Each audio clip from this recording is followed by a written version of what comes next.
ಎದ್ದ ಮೇಲೆ ಏನು ಎಬ್ಸಕ್ಕೆ ನೀನು ಏನೇನು ದುರ್ಗವನುಂಗ್ಲಿ ಚಲೋ ಗಂಟು ಬಿದ್ದ ನಮ್ಮ ಮನೆ ತನಕ ನಮ್ಮ ಕರ್ಮಕ್ಕೆ ಯಾಕಂತೀನಿ ಮಾವರ ಈ ಕುಮಾರಿ ಯಾರಿಗೂ ಗಂಟು ಬೀಳಕ್ಕಲ್ಲ ಅವ್ರವ್ರ ಗೂಡಿ ಬಂದು ನನಗೆ ಗಂಟು ಬಿದ್ದ ಚಂದುಳಿ ಚೆಲುವಿ ಸಿಕ್ಕಿ ಬಾ ಅಂತ ಎಕ್ಕೆ ಬಡಿತಿರ್ಬೇಕು ನಿನಗೆ ವಯಸ್ಸಾಗೈತಿ ನಿನಗ ಮುದುಕಿ ಆಗಿದೆ ಬಾಯಿ ಹಲ್ಲೆಲ್ಲ ಉದುರಿ ಬಿದ್ದಾವು ಒಬ್ರು ಹಾಡಕತ್ರ 3 ಮಂದಿ ಹಾಡ್ದಂಗೆ ಕೇಳಕ ಹಾಡ್ದಂಗೆ ಕೇಳಿ ನಾನು ಒಟ್ಟ ಹಾಡೋದೈತಿ ಹಾಡ್ಬೇಕಾಯ್ತ ಅಯ್ಯ ವಯಸ್ಸಾಗೈತಿ ಒಂದು ದೌಡಿ ಅಲ್ಲಿ ಹೋದ್ರನಾತು ನಾನಿನ್ನೂ ಹೌದನ ಕುಮಾರಿ ಅದಿ ಈ ನಿನ್ನ ಕುಮಾರಿ ತನಕಷ್ಟು ಬೆಂಕಿ ಹಚ್ಚೇ ಬಿಡು ಪಾಪ ಸಣ್ಣ ಸಣ್ಣ ಹುಡುಗ್ರ ಮುಂದೆ ಹೋಗಿ ನಿಂತು ನಾ ಇನ್ನೂ ಕುಮಾರಿ ನನ್ನ ಮದುವೆ ಆಗಿಲ್ಲ ಯಾಕೆ ನಾನು ಕಾಡ್ತೀರ ಅಂತ ಹೇಳ್ಕೊತ ಇಲ್ಲಿ ಅವ್ರು ಯಾಕೆ ಹುಚ್ಚಿಡಿಸ್ತಿದ್ದಿ 10 ಗಂಟೆ ಇಷ್ಟೊತ್ತು ಆಯ್ತು ಇನ್ನಾರು ಒಂದು ಕಪ್ ಚಾ ಇಲ್ಲ ಮನೆ ಬರುತ್ತೆ ಚಾ ಕುಡ್ದಿಲ್ಲ ಚಾ ಯಾಕೆ ಕುಡಿಯಕ್ಕೆ ಹೋಗಿದ್ರಿ ನಾ ಬರೋತನ ಹಾಲು ಕುಡಿಬೇಕಾಗಿತ್ತು ಹಿಂಡಿ ಇಟ್ಟಿದ್ದೇನ ಹಾಲಿಲ್ಲಿ ಹಿಂಡ್ಕೋಬೇಕು ಆ ಎಮ್ಮೆ ನಿನಕಿನ ಅಪೋಸಿಟ್ ಐತಿ ನೀ ಗಂಡಸರು ಬೇಕಂತ ಗಂಡಸರು ಬೇಡದತಿ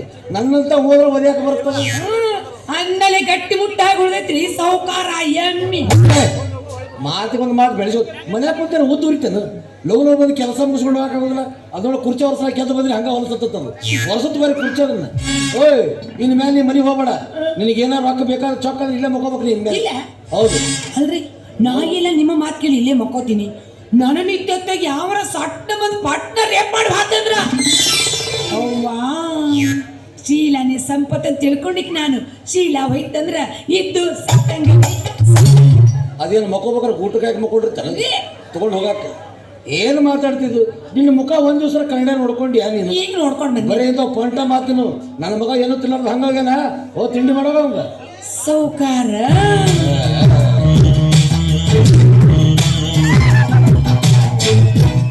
ನಿಮಗ ತಿಂಡಿ ಏನ್ ಮಾಡ್ಲಿ ಹಂಗೆ ಕೇಳ್ರಿ ಆಗೋದಲ್ಲ ಅದು ಮೈ ಮುರಿಯಬೇಕಲ್ಲ ಅದಕ್ಕೆ ಹೋಗಿ ಉಪ್ಪಿಟ್ಟು ಮಾಡೋ ಉಪ್ಪಿಟ್ಟು ಹುಳಿ ಮುಂದ್ ಮಾಡ್ಲ ಖಾರ ಮುಂದ್ ಮಾಡ್ಲಿ ಯಾಕೆ ಬರೋಬ್ಬರಿ ಮಾಡಕ್ ಬರಂಗಿಲ್ಲ ಹಂಗಲ್ರಿ ನಿಮ್ ಹಿಡ್ತಾ ನನಗೆ ಸಿಕ್ಕೈತ್ರಿ ಮಾವಾರ ನಾನು ಹೇಳ್ತೀನಿ ನಿನಗೆ ಸಿಗಾಕ ನೀ ನಾನು ಹತ್ತಿದಕ್ಕೆ ಹೊಂದಿದಕ್ಕೆ ಓಯ್ ಇನ್ನು ಹಗಲಿನ ಮಾತು ಹಿಂಗ ಮಾಡಕ್ ಹೋಗಲ್ಲ ಒಂದು ಸೊಂಟ ನಂಬರ್ ಬಿಡ್ತೀನಿ ಹುಷಾರಿ ಓಯ್ ನೀನು ನನ್ನ ಅನ್ಸ್ಬಿಟ್ಟಿಗೆ ಮಾಮಾರಿ ಅಂತ ಯಾಕೆ ಕರಿತೀನಿ ನನಗೆ ಕರೆಯಕ್ಕೆ ಹೋಡ ಮಾಮಾರ ಅಂತಂದು ನೀನು ಕರಿವು ಮನಸ್ಸಿತ್ತಂದ್ರೆ ಯಜಮಾನ್ರಿ ಅಂತ ಕರಿ ನನಗೆ ನೀವೇನದೈತೆ ನಾ ಕರೀದಚ್ಚ ಅಲ್ರಿ ಮಾಡ್ಕೊಂಡು ಗಂಡಿಗೆ ಯಜಮಾನ್ ಅಂತಾರ ನೀವು ನನ್ನ ತಾಳಿನ ಕಟ್ಟಿಲ್ಲ ಸತ್ತ ಕಟ್ಟಲ್ಲ ತಾಳಿ ಕಟ್ಟು ವಯಸ್ಸಿನಾಗ ನಿನಗೆ ಯಾವ ಮಂಗ್ಯನ ಮಗ ಕಟ್ಟಿಲ್ಲ ಇನ್ನು ವಯಸ್ಸಾದ ಮೇಲೆ ಯಾವ ಹೊಯ್ಕೋತ ಬಂದು ಕಟ್ತಿದ್ದಾನೆ ಒಂದರ ನನ್ನ ತಾಳಿ ಭಾಗ್ಯನೇ ಇಲ್ಲ ಅಂತೀರಿ ಅದು ನಿನಗೆ ಕೇಳ್ಬೇಕು ನನ್ನ ಬಾಯಿ ತುಂಬ ಕೇಳ್ತೆ ಉಪ್ಪು ಹುಳಿ ತಿಂದೆ ಹಾಕಿ ಕೇಳ್ಬೇಕಾಗ ಏನ್ ತಿಂತೀವೋ ಏನು ಬಿಡ್ತೇವೆ ಲವ್ ಕೆಲಸ ಮುಗಿಸೋಣ ನಾ ಹಿಂಗೆ ಹೋಗಿ ಬರ್ಬೇಕು ಎಲ್ಲ ಕೆಲಸ ಮುಗಿರ್ಬೇಕು ಹೆಚ್ಚು ಕಡಿಮೆ ಜಾಡ್ ಸೋತ ಬಿಡ್ತೀನಿ ಹುಷಾರು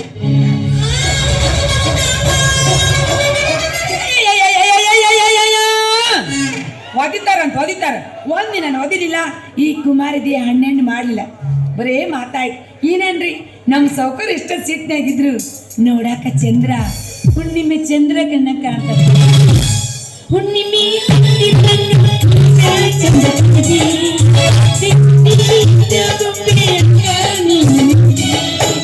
ಕಪ್ಪ ಚುಕ್ಕಿ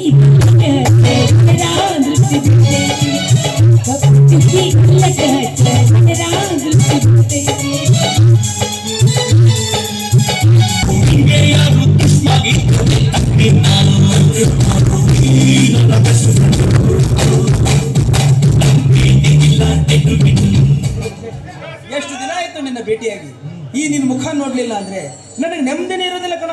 ನನಗೂ ಅಷ್ಟೇ.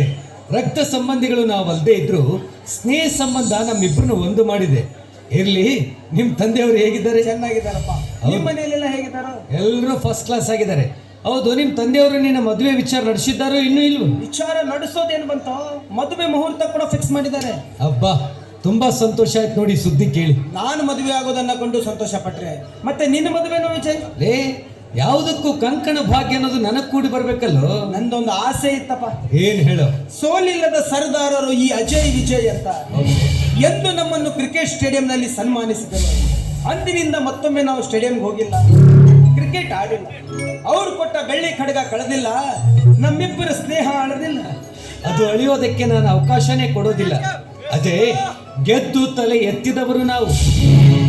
ನಮ್ಮಿಬ್ಬರಲ್ಲಿ ಒಬ್ಬರು ಸೋತು ತಲೆ ತಗ್ಗಿಸುವ ಪ್ರಸಂಗ ಬರಬಾರ್ದು. ನಮ್ಮ ಸ್ನೇಹ ಸ್ಥಿರವಾಗಿ ಉಳಿಬೇಕು. ಈಗ ನಮ್ಮ ಸ್ನೇಹ ಸ್ಥಿರವಾಗಿ ಉಳಿಬೇಕಂದ್ರೆ ನಮ್ಮಿಬ್ಬರ ಮದುವೆ ಒಂದೇ ಹಂದರದಲ್ಲಿ ನಡಿಬೇಕು.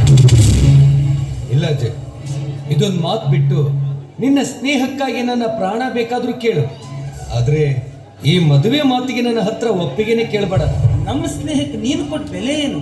ಸ್ನೇಹಕ್ಕೆ ಬೆಲೆ ಕೊಟ್ಟಂತೆ ಜನ್ಮ ಕೊಟ್ಟ ತಾಯಿ ಮಾತಿಗೂ ಬೆಲೆ ಕೊಡ್ಬೇಕಲ್ಲ. ನಿನ್ನ ಮಾತಿನ ಅರ್ಥ ಏನಿಲ್ಲ ಕಣ, ನನ್ನ ತಂಗಿಯರ ಮದುವೆ ಆಗುವವರೆಗೂ ನನ್ನ ಮದುವೆಗೆ ನಮ್ಮ ತಾಯಿ ಒಪ್ಪಿಗೆ ಕೊಡೋದೇ ಇಲ್ಲ.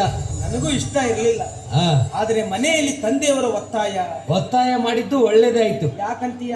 ಯಾಕಂತ ಕೇಳ್ತಾ ಇದೆಯಲ್ಲ, ನಿನಗೆ ಅಕ್ಕ ತಂಗಿ ತಾಯಿ ಅಂತ ಯಾರೂ ಇಲ್ಲ. ನಿಮ್ಮ ಮನೆತನದ ಜವಾಬ್ದಾರಿಗೆ ಒಂದು ಹೆಣ್ಣು ಜೀವ ಅವಶ್ಯವಾಗಿ ಬೇಕು. ಆಯ್ತು ಬಿಡಪ್ಪ, ಓ, ಬಹಳ ದಿನಕ್ಕೆ ಭೇಟಿಯಾಗಿದೆಯಾ. ಇವತ್ತಾದ್ರೂ ನಮ್ಮ ಮನೆ ನೋಡ್ಕೊಂಡು ಊಟ ಮಾಡ್ಕೊಂಡು ಹೋಗೋಣ, ನಡೆಯೋ. ಇವತ್ತು ಬೇಡ ಅಜಯ್, ಭತ್ತದ ಬೆಳೆಗೆ ಹೊಡೆಯೋದಕ್ಕೆ ಔಷಧಿ ತೆಗೆದುಕೊಂಡು ಬೇಗನೆ ಬಂದ್ಬಿಡ ಅಂತ ಅಮ್ಮ ಹೇಳಿದ್ದಾಳೆ. ಮೇಲಾಗಿ ನಾನು ಲೇಟಾಗಿ ಹೋದ್ರೆ ಅವ್ರು ಯಾರು ಸರಿಯಾಗಿ ಕೆಲಸನೇ ಮಾಡೋದಿಲ್ಲ. ನೀನೇನು ಬೇಜಾರಾಗ್ಬೇಡ, ಇನ್ನೊಂದ್ಸಲ ಬಂದಾಗ ಖಂಡಿತ ಬರ್ತೀನಿ, ಆಯ್ತಾ? ಖಂಡಿತವಾಗ್ಲೂ ನನ್ನ ಮದುವೆಗೆ ನೀನು ಬರಲೇಬೇಕಪ್ಪ. ಲೇ, ನೀ ನನ್ನ ಜೀವದ ಗೆಳೆಯ ಕಣೋ. ನೀನ್ ಬೇಡ ಅಂದ್ರೂ ಒಂದು ವಾರ ಮುಂಚಿತವಾಗಿ ಬರ್ತೀನಿ, ಆಯ್ತಾ? ಅಂದಾಗೆ ನಿನ್ನ ಮದುವೆ ಡೇಟ್ ಯಾವಾಗಂತ ಹೇಳಿಲ್ಲ. ಮುಂದಿನ ತಿಂಗಳು 21ಕ್ಕೆ ನನ್ನ ಮುಹೂರ್ತ. 21? 18ಕ್ಕೆಲ್ಲ ಈ ಊರಿಗೆ ಬರ್ಬೇಕು ನೀನು.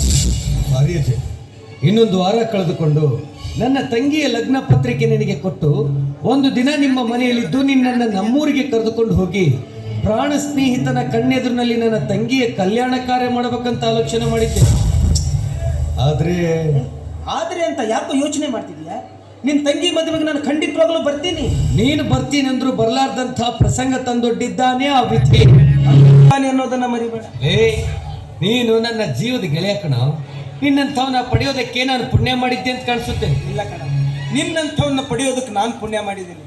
ಯಾವುದೋ ಜನ್ಮದಲ್ಲಿ ತಂದೆ ಮಗ ಆಗಿರಬಹುದು, ಅಣ್ಣ ತಮ್ಮ ಆಗಿರಬಹುದು, ಅಥವಾ ಒಬ್ಬ ರೈತನಿಗೆ ಆಸರೆಯಾಗಿ ದುಡಿದ ಜೋಡೆತ್ತುಗಳಾಗಿರಬಹುದು.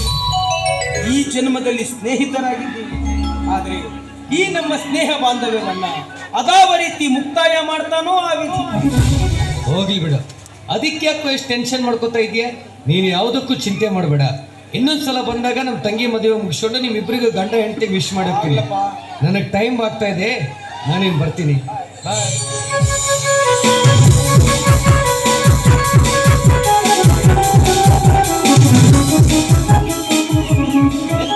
ಪ್ರಸಂಗ ಬರ್ತಾವಲ್ಲ ಮಾನವನ ಜೀವನದಲ್ಲಿ, ಅದಕ್ಕೆ ಬಲ್ಲವರು ಹೇಳಿದ್ದಾರೆ, man proposes but god disposes ಅಂತ.